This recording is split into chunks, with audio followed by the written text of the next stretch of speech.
अस्सलाम, it's me रमीशा Danish hair. आज है हमारा बायोलॉजी क्लास मैट्रिक का लेक्चर नंबर 2। लेक्चर नंबर 1 में हमने चैप्टर नंबर 1 में गैसेस एक्सचेंज इन प्लांट्स को डिस्कस किया था। आज हम गैसेस एक्सचेंज इन एनिमल्स को डिस्कस करेंगे। उससे ऊपर कुछ प्रैक्टिकल दिया गया है but which is just only for activity, not included in your syllabus. तो चलते हैं अपने मेन टॉपिक की तरफ, which is gases exchange in animals.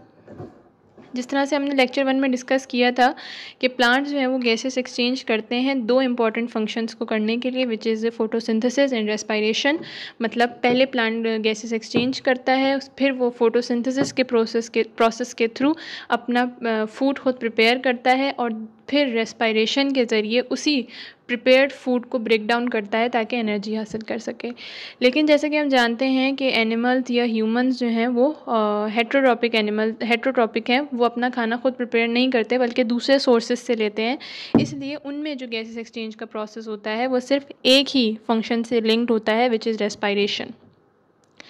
अच्छा, इसमें एक जो की डिफरेंस है वो ये भी है कि प्लांट जो हैं वो कार्बन डाइऑक्साइड को जो है वो इनहेल करते हैं और as a by product oxygen जो है वो एक्सहेल कर रहे होते हैं, जबकि एनिमल्स या ह्यूमंस जो हैं वो आपके पास ऑक्सीजन जो है वो इनहेल कर रहे होते हैं और as a by product carbon dioxide को एक्सहेल करते हैं।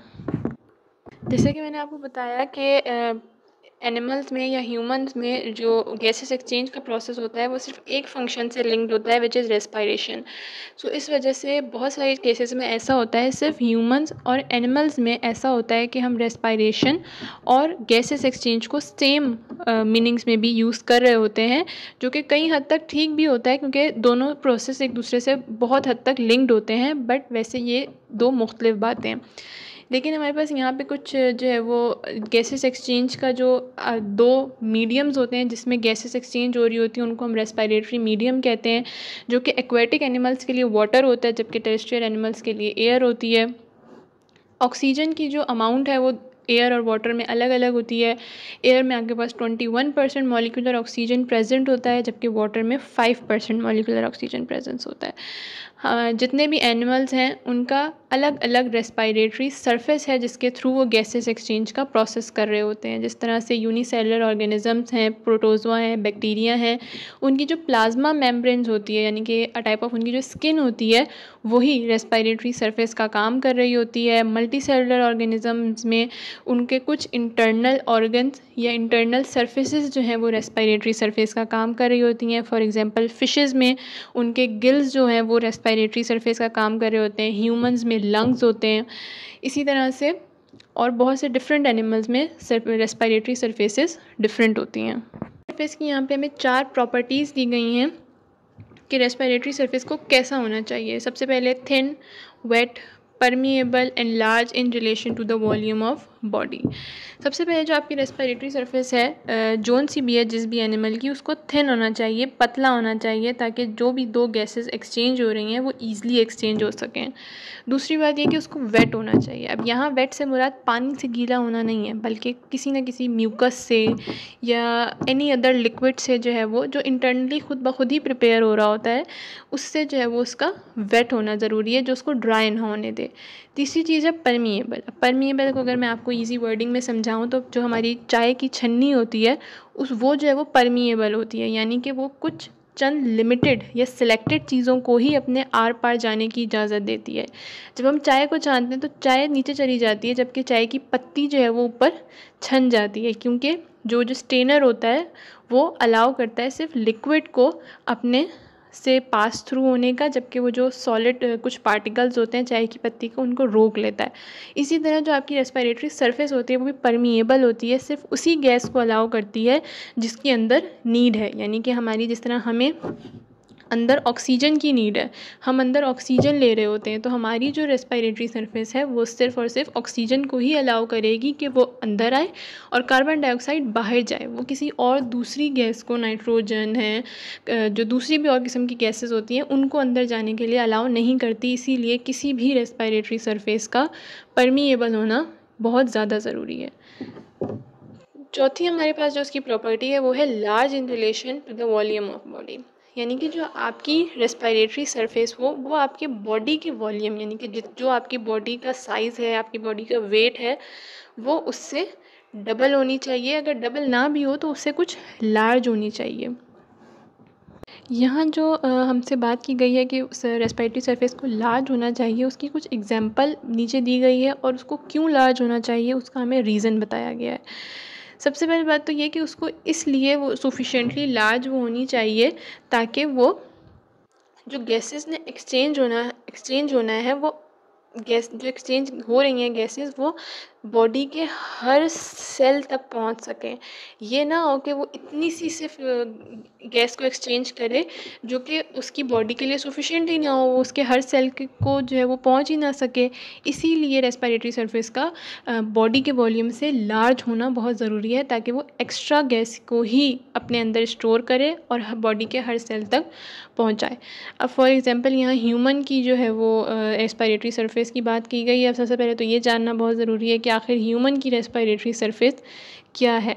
ह्यूमन की रेस्पिरेटरी सरफेस बहुत सारे लोग समझते हैं कि लंग्स हैं। Lungs are not the respiratory surface, lungs are respiratory organs. Lungs के अंदर आपके पास जो है वो ये इस तरह से एयर सैक्स जो हैं वो प्रेजेंट होते हैं जिनको हम अल्वियोली कहते हैं। एक्चुअली ये अल्वियोलीज जो हैं वो हैं हमारी ह्यूमंस की रेस्पिरेटरी सरफेस। इनके थ्रू जो है वो गैसेस एक्सचेंज हो रहा होता है। तो जो आपकी अल्वियोलीज हैं ये बॉडी जो ह्यूमन का बॉडी साइज़ है उससे 20 टाइम्स जो हैं वो ज़्यादा होती हैं, 20 टाइम्स बिगर होती हैं। लार्ज सरफेस एरिया होता है इनका। अब दिखने में तो ये बहुत छोटी लग रही हैं और हमारे लंग्स में पता नहीं कितनी जो है वो मिलियंस की तादाद में होती हैं, क्योंकि ये इंतहाई कॉइल फॉर्म में होती हैं इसलिए जो है वो हमारे पास बहुत छोटी होती हैं। लेकिन अगर इनको खोल दिया जाए या इनके जितने ये एक अमाउंट में मौजूद होती हैं उनको अगर हम ऐड करें तो ये पूरे टोटल ह्यूमन बॉडी के वेट से और उसके वॉल्यूम से 20 टाइम्स ज़्यादा होंगी। लार्ज सरफेस एरिया का यहाँ एक आधा फ़ायदा हमें और भी दिया गया है, वो ये दिया गया है कि जो इंक्रीज सरफेस एरिया होता है आपके पास रेस्पिरेटरी सरफेस का, वो अलाउ करता है फास्टर रेट ऑफ डिफ्यूजन, यानी कि कार्बन डाइऑक्साइड जिस अमाउंट में एक्सहेल हो रही है उसी अमाउंट में ऑक्सीजन भी इनहेल हो रही है। ऐसा नहीं है कि आपकी बॉडी में एक टाइम पे ऑक्सीजन बहुत ज़्यादा है, कार्बन डाइऑक्साइड बहुत कम है, या कार्बन डाइऑक्साइड बहुत ज़्यादा है, ऑक्सीजन लेवल बहुत कम है। ये जो फास्टर रेट या बैलेंस्ड रेट ऑफ डिफ्यूजन होता है वो इसलिए भी ज़रूरी होता है ताकि आपकी बॉडी प्रॉपरली फंक्शन करती रहे, और ये सिर्फ़ और सिर्फ तभी पॉसिबल होता है जब आपकी रेस्पिरेटरी सरफेस का जो है वो सरफेस एरिया लार्ज होगा as compare to the volume of the body. अच्छा जी, अब हमारे पास है गैसेस एक्सचेंज इन ह्यूमंस। पहले एनिमल्स था जिसके अंदर हम ऑल ओवर द एनिमल्स के गैसेस एक्सचेंज के प्रोसेस को स्टडी कर रहे थे। अब हम स्पेसिफिकली ह्यूमंस के जो है वो सिस्टम को स्टडी करेंगे। ह्यूमंस में जो रेस्पिरेशन का प्रोसेस है उसमें ब्रीथिंग, गैसेस एक्सचेंज और सेलुलर रेस्पिरेशन इंक्लूडेड होते हैं। बात वो ये जाती है कि ये जो तीनों चीज़ें हैं, ब्रीथिंग, गैसेस एक्सचेंज और सेलुलर रेस्पिरेशन, ये तीनों एक लेवल पर आकर सेम ही हो जाते हैं। इन तीनों का काम सेम ही है। ब्रीथिंग में क्या हो रहा होता है, वही कार्बन डाइऑक्साइड और जो है वो एक्सहेल हो रही होती है, ऑक्सीजन इनहेल हो रही होती है। गैसेस एक्सचेंज भी सेम ही प्रोसेस है, सेल्स के अंदर जो है वो डिफ्यूजन हो रही होती है। और सेलुलर रेस्पिरेशन यही है कि सेल्स में जो है वो एनर्जी ब्रेक डाउन हो रही होती है। एक लेवल पर आकर, एक स्टेज पर आकर ये तीनों चीज़ें जो है वो एक ही मानी देती हैं, लेकिन इनमें स्लाइटली डिफरेंस मौजूद है जो हम आगे इसी चैप्टर में इन डिटेल डिस्कस करेंगे। अच्छा, दूसरे टेरेस्ट्रियल वर्टिब्रेट्स की तरह हमारी रेस्पिरेटरी सरफेस भी इनसाइड द बॉडी प्रेजेंट है। जिस तरह मैंने आपको बताया, अल्वियोली जो है वो हमारे लंग्स में प्रेजेंट होती है जो हमारी रेस्पिरेटरी सरफेस है, यानी कि ह्यूमंस की रेस्पिरेटरी सरफेस है।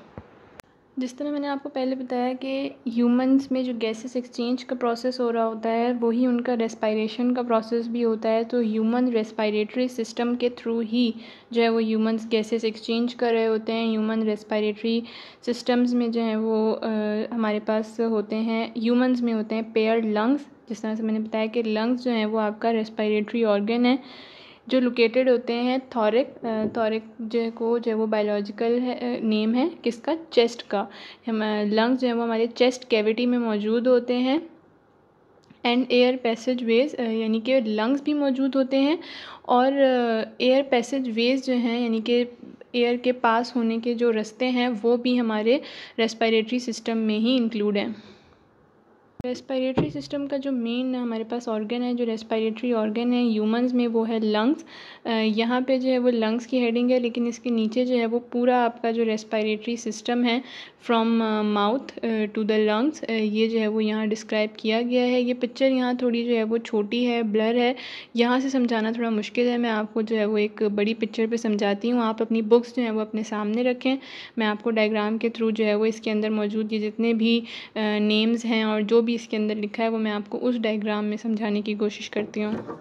ओके जी, तो ये है आपके पास रेस्पिरेटरी सिस्टम की डायग्राम। इस सिस्टम में हम देख सकते हैं कि हमारे पास कौन कौन से ऑर्गन्स जो हैं वो मौजूद हैं रेस्पिरेटरी सिस्टम में। ये आपके पास पेयर ऑफ लंग्स मौजूद है। इसके अंदर जो ईच लंग है, हर एक लंग जो है वो एक soft spongy and pinkish in appearance है, यानी कि डायग्राम में भी आप देख सकते हैं कि पिंक कलर का जो है वो लंग है, और रियल में भी जो है वो पिंक कलर ही होता है। हमारे लंग्स का लाइट पिंकिश सा कलर होता है, सॉफ्ट होते हैं और स्पंजी होते हैं, यानी कि जो हमारे पास हमारे किचन्स में स्पंज होता है डिश वॉशिंग के लिए, उस स्पंज की नेचर के होते हैं ये। और देन ये जो दोनों लंग्स हैं ये रैप्ड होते हैं एक मेम्ब्रेंस में, जिसको हम बोलते हैं प्लूरल मेम्ब्रेंस, और दोनों लंग्स रैप्स होते हैं तो इस वजह से हम उनको प्लूरल मेम्ब्रेंसेस बोलते हैं।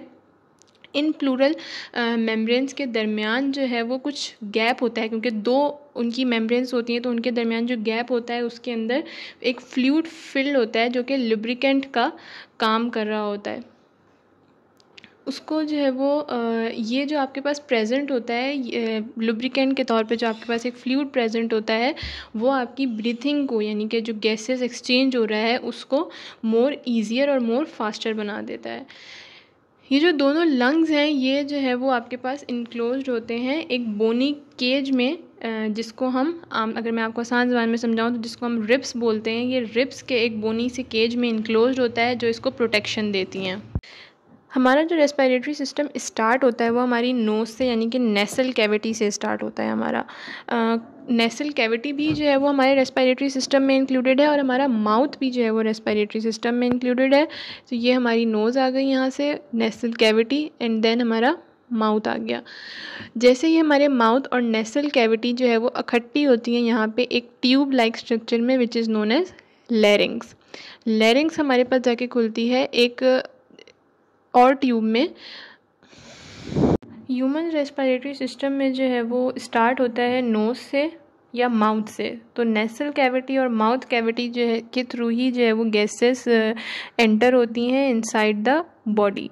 नेसल कैविटी और माउथ कैविटी को जो मिला, ओरल कैविटी को जो जगह मिला रही होती है उसको हम फेरिंग्स कहते हैं, यानी कि ये एक ऐसी स्मॉल ट्यूब लाइक स्ट्रक्चर होता है जहाँ से जो गैसेस हमारी नोज़ या नेसल कैविटी के थ्रू अंदर हुई होती हैं और जो गैसेस हमारी ओरल कैविटी के थ्रू अंदर गई होती हैं, वो दोनों जो है वो इस फेरिंग्स में आकर कलेक्ट हो जाती हैं, सेम हो जाती हैं। ये फेरिंग्स जो है वो फर्दर पास होता है लैरिंग्स में, जो कि फेरिंग्स और ट्रैकिया को आपस में ज्वाइन कर रहा होता है। लैरिंग्स को जो है वो हम वॉइस बॉक्स भी कहते हैं। देन फर्दर जो हमारे पास ट्रैकिया है, लैरिंग्स और ट्रैकिया की जो ओपनिंग है, लैरिंग्स तक जो है ना हमारा ह्यूमंस का रेस्पिरेटरी सिस्टम और डाइजेस्टिव सिस्टम सेम होता है, यहाँ तक सेम चीज़ें जा रही होती हैं।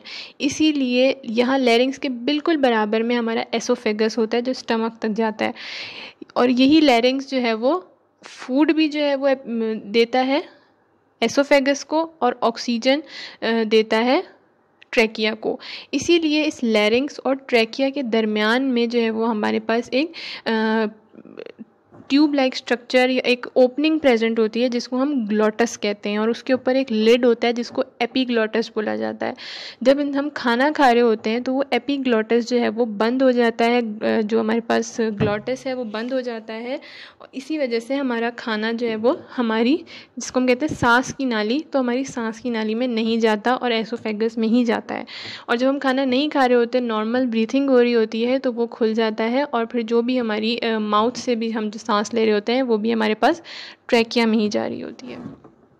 तो ये लेरिंग्स जो है वो ट्रैकिया में आगे जाके ओपन हो जाता है। ट्रैकिया आपके पास कार्टिलेजेनियस रिंग लाइक स्ट्रक्चर है। इसका जो कार्टिलेजेनियस स्ट्रक्चर है वो इसलिए भी ज़रूरी होता है क्योंकि जो हवा का, जो एयर का, गैसेस का प्रेशर होता है वो काफ़ी ज़्यादा होता है। अगर ये कार्टिलेजेनियस बोनी सा स्ट्रक्चर ना हो तो उस प्रेशर की वजह से ये सारा सिस्टम जो है वो कोलैप्स्ड कर सकता है। इसलिए अल्लाह ताला की कुदरत है कि अल्लाह ताला ने ट्रैकिया को जो है वो एक कार्टिलेजेनियस बोनी सा स्ट्रक्चर दिया है। देन ये जो ट्रैकिया है ये फर्दर कार्टिलेजेनियस सी शेप्ड जो है वो 2 ब्रांचेस में डिवाइड हो जाता है जिनको हम ब्रोंकस कहते हैं। ये ब्रोंकस आगे फर्दर मोर स्मॉलर ट्यूब्स में जो है वो डिवाइड हो जाती हैं। इतनी स्मॉलर ट्यूब्स के आखिर में जाके वो कैपिलरीज बन जाती हैं, उनको हम ब्रोंक्यूल्स कहते हैं। और वो ब्रोंक्यूल्स आगे जाकर जो है वो एक कंडेंस्ड सा स्ट्रक्चर बना लेती हैं जिनको हम फिर अल्वियोली कहते हैं। एक लंग में एस्टिमेटेड जो है वो मिलियंस ऑफ अल्वियोलीज जो हैं वो प्रेजेंट होती हैं। लेफ़्ट और राइट लंग के बिल्कुल नीचे आपके पास एक मस्कुलर शीट प्रेजेंट होती है जिसको हम डायफ्राम कहते हैं। ये डायफ्राम जो है वो इसलिए प्रेजेंट होता है कि ये हमारे ह्यूमंस में रेस्पिरेटरी सिस्टम को एब्डोमिनल कैविटी से जो है वो डिफ्रेंशिएट करवाता है, उसको जो है वो उससे सेपरेट करता है। ये आपके पास डायफ्राम आ गया। उसके बाद एक मैं आपको रीज़न और बताती चलूँ कि मैंने आपसे कहा कि हम ओरल कैविटी के थ्रू भी गैसेस को एंटर कर रहे होते हैं और नेसल कैविटी के थ्रू भी गैसेस एंटर हो रही होती हैं, लेकिन ज़्यादातर जो है वो ह्यूमंस या एनिमल्स जितने भी हैं वो नोज़ के थ्रू ही सांस लेने को ज़्यादा प्रेफर करते हैं या ज़्यादा बेहतर समझा जाता है। इसलिए क्योंकि हमारी नोज़ में जो है वो स्पेशल सीरियाटेड हेयर्स प्रेजेंट होते हैं जो आपकी जो हम एयर अंदर ले रहे होते हैं, उनको जो है वो फ़िल्टर करते हैं, उनको साफ़ करते हैं, उनको जर्म फ्री करते हैं। As a type of protection जो है वो काम कर रहे होते हैं वो सीरियाटेड हेयर्स जो हमारे नोज़ में प्रेजेंट होते हैं। जबकि माउथ में इस टाइप का कुछ भी प्रेजेंट नहीं होता। वो जितने भी जर्म्स हैं उस एयर में वो उस समेत ही हमारे लंग्स में चले जाते हैं, जो कि फिर आगे फर्दर मोर इन्फेक्शंस और डिजीज़ का कॉज बनते हैं। इसलिए डॉक्टर्स या जो भी ह्यूमंस एनिमल्स हैं वो प्रेफर यही करते हैं कि नोज़ के थ्रू जो है वो सांस ली जाए, नोज़ के थ्रू गैसेस को अंदर लिया जाए, ताकि हमारे हेयर्स और म्यूकस जो नोज़ में प्रेजेंट है वो हमारी इनहेल्ड एयर को साफ़ कर दे, प्योर कर दे। यहाँ पे जो है वो अल्वियोली जो है उसका कुछ ओपन स्ट्रक्चर, हमें ओपन डायग्राम यहाँ दी गई है। ये हमारी वो रेस्पिरेटरी सरफेस है जहाँ से ऑक्सीजन और कार्बन डाइऑक्साइड का जो है वो एक्सचेंज होता है। अब मिसाल के तौर पर अगर जिस तरह से हमने ऑक्सीजन जो है वो इनहेल की है, तो ऑक्सीजन इनहेल करके यहाँ से ही बस हमारा गैसेस एक्सचेंज नहीं हो गया कंप्लीट। अगर नोज़ से हमने ऑक्सीजन अंदर लिया है तो वो ये पूरा पैसेज कवर करेगी, ये तमाम एयरवेज को कवर करते हुए, पास करते हुए, सब ब्रोंकस से, ब्रोंक्यूल से होते हुए जब वो अल्वियोली में पहुँचती है, देन वो हमारे ब्लड वेसल्स में डिफ्यूज़ हो जाती है। ब्लड वेसल से कार्बन डाइऑक्साइड हमारे लंग्स में आ जाती है, अल्वियोली में आ जाती है, और फिर वो वापस जो है वो पीछे बैकवर्ड की तरफ जो है वो सफ़र करती है, और इन सब एयर पैसेजेस से ट्रांसपोर्ट होती होती हमारे नोज़ या माउथ के थ्रू जो है वो एक्सहेल हो जाती है। तो ये वाली पूरी डायग्राम जो है वो पूरा रेस्पिरेटरी सिस्टम मैंने आपको उस स्क्रीन पे समझा दिया है, जिसके अंदर मैंने आपको ये सब चीज़ें प्लूरल मेम्ब्रेंसेस, डायफ्राम, रिब्स, अल्वियोलीज, ये तमाम चीज़ें बहुत ही डिटेल्ड में जो है वो एक्सप्लेन कर दी हैं। यहाँ पे आपकी बुक में भी काफ़ी ही डिटेल्ड डायग्राम दी गई है। आप यहाँ से भी समझेंगे, आपको यहाँ से भी समझ में आएगी। आप कोई दूसरी जो है वो डायग्राम जो थोड़ी सी खुली डायग्राम हो वो भी देखेंगे, आपको और ज़्यादा अच्छे से समझ आ जाएगी। बाकी ये ट्रैकिया, ब्रोंकी, ब्रोंक्यूल्स, ये सब चीज़ें, अल्वियोली, एपिग्लॉटिस, ये तमाम चीज़ें उस डायग्राम में मैं आपको समझा चुकी हूँ। आप एक बार अपनी बुक से इस सब को रीड कर लीजिएगा। कोई न्यू वर्ड हो, कोई नई ऐसी चीज़ हो जो मैं समझाना भूल गई हूँ, मुझसे रह गया है, you can ask me in the comment section. And ये था हमारा आज का लेक्चर। इंशाल्लाह ताला प्रोसेस ऑफ ब्रीथिंग हम अपने नेक्स्ट लेक्चर में स्टार्ट करेंगे। अल्लाह हाफ़िज़।